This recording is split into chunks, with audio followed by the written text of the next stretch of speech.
Ahli psikologi forensik Reza Indragiri Amrel menilai Putri Chandrawati tengah melakukan strategi viktimisasi di tengah proses persidangan yang tengah dijalani.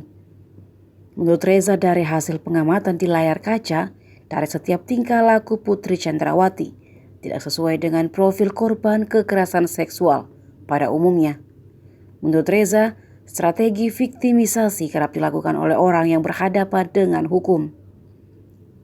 Seseorang yang tengah terlibat masalah hukum, kata Reza, akan berusaha menggeser opini masyarakat dan pandangan hakim jika dia bukan pelaku tapi merupakan korban. Reza juga menilai dugaan pelecehan seksual dalam kasus tersebut tidak bisa menjadi perkara hukum tersendiri. Sebab dalam hal itu Yosua atau Brigadir J yang diduga melakukan pelecehan sudah meninggal dunia.